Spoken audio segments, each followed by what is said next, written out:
नमस्कार। तो आज इस वीडियो में हम थोड़ा सा डिटेल में बात करेंगे जितने भी कोचेस रहे हमारे इंडियन फुटबॉल टीम के, जो फॉरेन के कोचेस थे उनके बारे में। तो हम इस वीडियो में ये जानेंगे कि इससे पहले भी जितने कोचेस रहे, मतलब अभी तक 12 कोचेस जो है वो फॉरेन की इंडियन टीम से जुड़ चुके हैं और सबका परफॉर्मेंस जो है ऊपर नीचे रहा है। तो इंडिया टीम ने सबसे पहली बार फॉरेन कोच को अपॉइंट किया था 1964 में। हैरी राइट करके एक कोच थे इंग्लैंड के, और एक्चुअली में वो जो थे वो हमारी यूथ टीम के कोच हुआ करते थे, लेकिन उस टाइम पे क्या हुआ कि सैयद रहीम कोच थे तो उनकी डेथ हो गई। तो अचानक से फिर इनको हेड कोच बनाया गया एशिया कप में ले जाने के लिए, क्योंकि आपको पता है कि 1964 के एशिया कप में हम खेल रहे थे। तो इनके अंडर हमने 1964 का एशिया कप खेला, जिसमें हमने साउथ कोरिया और हांगकांग को हराया और इजराइल से हार गए, और रनर अप पोजीशन पे हमने फिनिश किया एशिया कप में, जो कि अभी तक के इंडियन फुटबॉल के इतिहास में सबसे अच्छा परफॉर्मेंस है इंडियन फुटबॉल टीम का। तो ये जो कोच थे इन्होंने ज्यादा वक्त इंडियन फुटबॉल टीम के साथ नहीं बिताया, सिर्फ एशिया कप में ही थे वो, फिर उसके बाद हट गए थे। फिर उसके बाद 1982 में हमने दूसरी बार किसी फॉरेन कोच को अपॉइंट किया था, जो कि थे बॉब बुटलैंड, और ये भी इंग्लैंड से ही थे। और एक्चुअली में ये पहले फॉरेन के ऐसे कोच है जो इंडिया में किसी क्लब में कोच बने थे। उन्होंने डेम्पो फुटबॉल क्लब से अपने कोचिंग करियर की शुरुआत करी थी, और फिर बाद में 1982 में इंडिया के कोच बने थे। तो 1982 में इनके अंडर इंडिया ने 13 मैच खेले थे, 2 जीते थे, 6 हारे थे और 5 मैच हमने ड्रॉ किए थे। और इनके अंडर मैं ये बोलूंगा कि हमने बहुत ज्यादा मार्जिन वाली लॉस नहीं खाई, बस 2 हमको बिग लॉस मिली थी, एक उरुग्वे से 3-1 से और एक सिंगापुर से 3-0 से, बस। और मैं एक और बात ये बताना चाहूंगा कि 1982 के टाइम पे इनके अंडर में ये जो साउथ कोरिया वगैरह आज तो कितनी एक खतरनाक टीम बन चुकी है, उस टाइम पे हम इनसे ड्रॉ वगैरह कर लिया करते थे। तो मतलब हमारा प्लेइंग लेवल जो था साउथ कोरिया वगैरह हम सबका सेम ही लेवल था, लेकिन अब वही है कि बाद में उन्होंने इंप्रूव कर लिया, हम इंप्रूव नहीं कर पाए। और ये एक ऐसे कोच भी थे जिन्होंने एक क्लियर स्टेटमेंट दिया था कि पॉलिटिक्स जो है वो इंडियन फुटबॉल को मार रहा है, ये उन्होंने क्लियरली बोला था। तो बड़े करेज वाले कोच थे भैया वो। लेकिन कोच के हिसाब से देखेंगे तो ज्यादा खास इनका करियर रहा नहीं इंडियन टीम के साथ, है ना। सिर्फ 2 मैच वो जीत पाए, तो कोई खास करियर रहा नहीं एज अ कोच। बाकी एज अ क्लब के कोच जो इंडिया में रहा है उनका करियर वो काफी शानदार रहा है। इसके बाद 1983 में हमने हमारा तीसरा फॉरेन कोच अपॉइंट किया था, जो किन्नियर, जो कि आयरलैंड के थे, और ये बहुत शॉर्ट टर्म के लिए कोच बने थे, सिर्फ 3 महीने के लिए इंडिया टीम के कोच बने थे। और उन 3 महीनों में आपको बताना चाहूंगा कि 3 महीने में हमने 13 मैच खेले इनके अंडर, और 4 मैच ये जीते और 9 जो हमको हार मिली। तो उन 3 महीनों में पता चल गया था कि इंडिया टीम के लिए सही कोच नहीं है, तो उनको फिर निकाल भी दिया गया था। तो इस तरीके से बहुत ही शॉर्ट टर्म के कोच थे। फिर 1983 में ही हमने एक और फॉरेन कोच को अपॉइंट किया, जिनका नाम था मिलोवन सिरिच, जो कि सर्बियन कोच थे। और इनकी शुरुआत तो बड़ी खराब थी, मतलब स्टार्टिंग करियर ही इनका इंडिया टीम के साथ बड़ा बेकार सा था। शुरू में 7-8 मैच कंटिन्यूअसली हारे, लेकिन इंडिया टीम के साथ रह के इन्होंने एक बहुत अच्छा काम ये करवाया था कि इन्होंने 1984 के एशिया कप के लिए इंडिया टीम को क्वालिफाई किया था, जो कि 1964 के बाद हमने किया था क्वालिफाई 1984 में। तो उसमें हमको क्वालिफाई करवाया था इन कोच ने। लेकिन फिर 1984 के एशिया कप में हम उतना खास परफॉर्मेंस दे नहीं पाए थे, सिर्फ 1 मैच हमने ड्रॉ कर पाया था ईरान के साथ, और ग्रुप में भी हम लास्ट रहे थे। तो ओवरऑल में अगर आप देखेंगे तो ये कोच जो थे हमारे साथ लगभग 2.5 साल तक जुड़े रहे, 1983 से 1985 तक। और सबसे बेस्ट काम इन्होंने यही करा था कि 1984 के एशिया कप में इंडिया टीम को क्वालिफाई करवाया था। तो ये इनका बेस्ट था हमारे इंडिया टीम के साथ। उसके बाद फिर लंबे अंतराल तक हमने कोई फॉरेन कोच अपॉइंट नहीं किया। फिर उसके बाद 1990 में हमने एक फॉरेन कोच को अपॉइंट किया, जिनका नाम था जोसेफ गेली, जो कि हंगरियन कोच थे, और इन्होंने लगभग 1.5 साल हमारी टीम के साथ बिताया। और इनके अंडर भी हमको बहुत निराशाजनक परफॉर्मेंस मिली इंडिया टीम के साइड से, जैसे कि साउथ एशियन गेम्स में भी हम लास्ट आए ग्रुप में। तो इससे आप सोचिए कि साउथ एशियन गेम्स में भी हम ग्रुप में लास्ट आए थे, और नेहरू कप में भी हम कुछ खास खेल नहीं पाए थे। तो इनके अंडर भी इंडिया टीम कुछ खास परफॉर्मेंस दे नहीं पाई, तो ये भी एक फेलियर अपॉइंटमेंट था कोच का।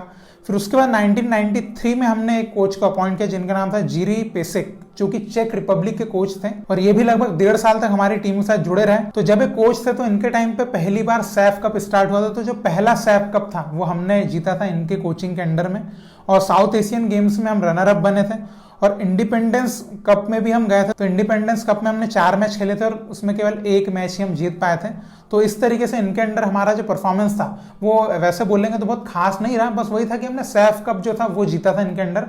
तो एज अ कोच मैं बोलूंगा तो इनके अंडर भी इंडिया का कोई खास परफॉर्मेंस हमको देखने को नहीं मिला, जो कि एक बड़े लेवल पे मिलना चाहिए। वही सैफ में, वही साउथ एशिया में हमको मिला, तो उसमें भी सैफ कप जीते, और साउथ एशियन गेम्स में तो हम हार गए थे फाइनल। फिर उसके बाद 1995 में हमने हमारा अगले कोच को अपॉइंट किया, जिनका नाम था रुस्तम अक्रमोव, जो कि उज्बेकिस्तान के कोच थे, और ये भी हमारे साथ लगभग 1.5 साल तक जुड़े रहे। तो इनके अंडर भी हमने काफी टूर्नामेंट्स खेले, जिसमें कि पहला था नेहरू कप। तो नेहरू कप में हमने केवल 1 मैच जीता और 1 ड्रॉ किया था। तो इस तरह से नेहरू कप में हमारा परफॉर्मेंस ज्यादा खास नहीं रहा। उसके बाद सैफ कप खेला हमने, तो सैफ कप में भी हम रनर अप रहे। उसके बाद फिर साउथ एशियन गेम्स हमने जीता, ठीक है। तो साउथ एशियन गेम्स इन्होंने जिताया। उसके बाद AFC एशियन कप क्वालिफायर्स में हमको बहुत ह्यूमिलेटिंग डिफीट्स मिली, मतलब कि आप पूछे ही मत, बहुत ही बुरी डिफीट्स हमको देखने को मिली एशिया कप क्वालिफायर्स में उस टाइम पे। और फिर जब हम वर्ल्ड कप क्वालिफायर्स के लिए भी गए इनके अंडर, तो ग्रुप में हम 3rd आए थे। तो इनके कोचिंग के अंडर भी हम ज्यादा कुछ खास नहीं कर पाए, वही बस एक साउथ एशियन गेम्स में हम विनर बन पाए, बाकी कुछ खास परफॉर्मेंस हमको ज्यादा देखने को नहीं मिला। फिर इसके बाद 2001 में हमने एक फॉरेन कोच अपॉइंट किया जिनका नाम था इस्लाम अहमदोव, जो कि उज्बेकिस्तान के फिर से एक कोच थे। तो इनके अंडर में ओवरऑल परफॉर्मेंस की बात तो नहीं करूंगा, लेकिन इनके अंडर हमने फीफा वर्ल्ड कप क्वालिफायर्स जो था 2002 के फीफा वर्ल्ड कप के लिए क्वालिफायर्स, उसमें बहुत शानदार परफॉर्मेंस दिया था। जैसे कि फर्स्ट राउंड में हमने बहुत अच्छा परफॉर्मेंस दिया था, 3 गेम हमने जीते थे और 2 मैच ड्रॉ किए थे। हालांकि हम आगे नहीं बढ़ पाए थे, लेकिन वर्ल्ड कप क्वालिफिकेशन में हमारा अभी तक का परफॉर्मेंस अगर आप देखेंगे, है ना, तो ये बहुत अच्छा उन्होंने परफॉर्मेंस निकाला था हमारी टीम से। और उसके बाद फिर हम एक मर्डेका कप खेलने गए थे, उस टाइम पे जैसे हम खेला करते थे, तो उसमें हमको बहुत बुरी हार मिली थी। हम अंडर 23 टीम मलेशिया और थाईलैंड के अंडर 23 टीम से हारे थे। तो ये बहुत ही मतलब बुरी बात थी उस टाइम पे। तो इस तरीके से 1 साल तक हमारे इंडियन टीम के कोच थे। और इसमें बस एक पॉजिटिव चीज ये देखने को मिली थी कि फीफा वर्ल्ड कप क्वालिफायर्स में हमने थोड़ा सा पॉजिटिव परफॉर्मेंस दिया था, बाकी कुछ खास उतना परफॉर्मेंस इनके अंडर भी एक एक्स्ट्राऑर्डिनरी परफॉर्मेंस जो बोलते हैं वो देखने को नहीं मिला। फिर उसके बाद 2002 में हमारी टीम से जुड़े थे स्टेफन कॉन्स्टेंटाइन, जो कि इंग्लैंड के कोच थे। और आप अब जानती है कि इंडियन फुटबॉल से इनका कितना जुड़ाव हो चुका है। तो जब ये उस टाइम पे आए थे तो एक नए कोच थे, उस टाइम पे बहुत एक्सपीरियंस्ड कोच नहीं थे। तो उस टाइम पे जब इंडिया टीम से जुड़े थे तो हम सैफ कप खेले तो उसमें 3rd आए थे। फिर एशिया कप क्वालिफायर्स खेलने गए थे तो हम जो प्रीलिमिनरी राउंड होते हैं उसमें ही बाहर हो गए थे, मतलब कि हम क्वालिफाइंग राउंड तक भी नहीं पहुंच पाए थे, पहले ही बाहर हो गए थे, ठीक है। फिर हमने वर्ल्ड कप क्वालिफायर खेलने गए, क्योंकि उस टाइम पे 2006 का वर्ल्ड कप क्वालिफायर के लिए मैचेस थे। तो वर्ल्ड कप क्वालिफायर खेलने गए तो उसमें केवल हम 1 मैच जीते और 1 ड्रॉ किया और ग्रुप में हम 3rd आए थे। फिर उसके बाद हम LG कप खेलने गए थे, जो वियतनाम में LG कप होता था, तो LG कप खेलने गए थे। वहां पे भी हम ग्रुप स्टेज से आगे नहीं निकल पाए थे, म्यांमार को हमने हराया ग्रुप मैच में और वियतनाम से हार गए थे। तो इस तरीके से जो स्टेफन कॉन्स्टेंटाइन से 2002 से 2005 तक इंडिया टीम के कोच बने रहे, लेकिन उनके अंडर उस टाइम पे इंडिया टीम उतनी खास नहीं प्रदर्शन कर पाई और कुछ ज्यादा मतलब कि होप्स हमको मिली भी नहीं उस टाइम पे, जब पहली बार स्टेफन सर जो थे वो हमारे इंडिया टीम के कोच बने थे। तो 2005 से फिर वो इंडिया टीम से निकल गए थे और फिर 2006 में हमने एक नए कोच को अपॉइंट किया था जिनका नाम था बॉब हॉटन। और आई थिंक बॉब हॉटन को भी आप जानते ही होंगे बहुत अच्छे से, इंग्लैंड के कोच थे। और इनके अंडर में एक सीधी बात सिंपल सी बोलूंगा तो इनके अंडर जो भारतीय फुटबॉल टीम थी उसमें कुछ थोड़ी बहुत प्रोग्रेस हमको देखने को मिली थी, किस टाइप से जो हमने चीजें अचीव करी थी। तो इनके टाइम में हमने पहली बार 2007 में नेहरू कप जीता था, क्योंकि नेहरू कप हम करवाते तो थे, होस्ट थे, लेकिन हम जीतते नहीं थे। तो इनके टाइम जब कोच बने थे तो 2007 में पहली बार नेहरू कप जीता था और 2009 का भी नेहरू कप जीता था हमने। तो 2 बार हमने नेहरू कप जीता था।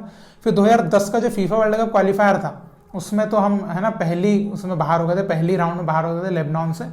और फिर सैफ कप में हम रनर अप बने थे इनके अंडर।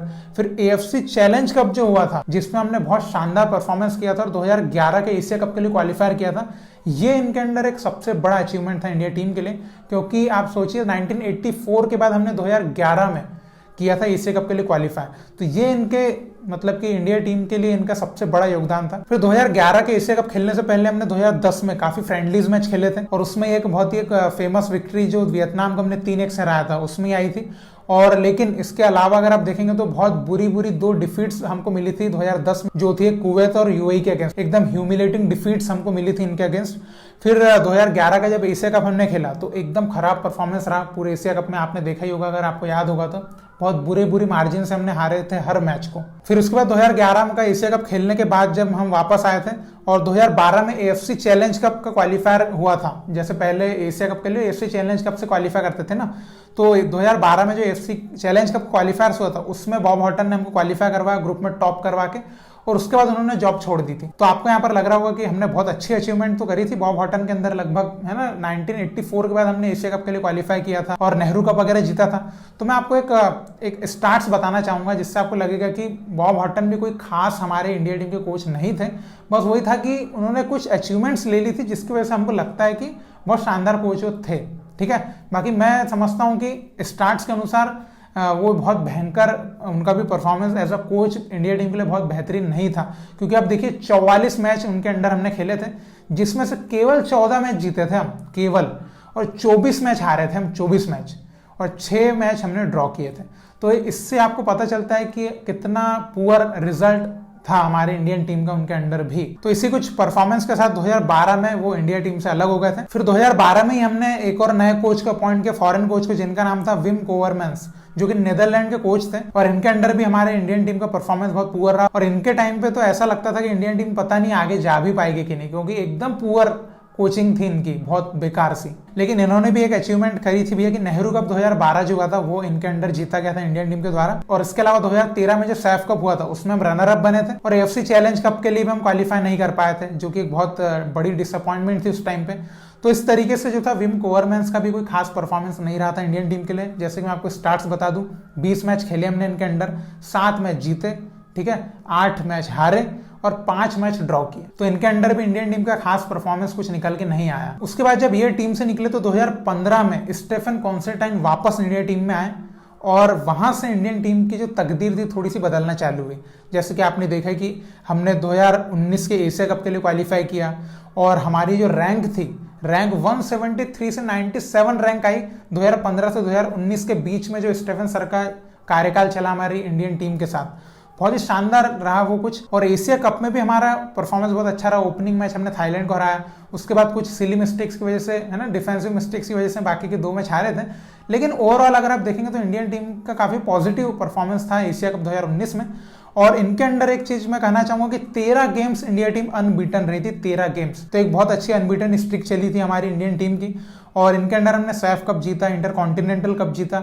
और ओवरऑल स्टार्ट्स में देखेंगे तो एक बेस्ट कोच मैं कहूंगा इंडियन टीम के लिए। जैसे कि आप देख सकते हैं 42 मैच हमने खेले इनके अंडर, 23 मैच जीते, 13 मैच हमने हारे और 6 मैच हमने ड्रॉ किए। तो बहुत ही शानदार एक रिजल्ट इनके अंडर हमारी इंडियन टीम को देखने को मिला था। तो इसी वजह से ये one of the best coach of Indian football team कहलाते हैं। फिर 2019 में जब इंडिया टीम से इन्होंने रिजाइन किया, उसका 2019 में आपको फिर पता ही कि इगोर स्टिमिच साहब हमारी टीम से जुड़े, जो कि क्रोएशियन कोच हैं।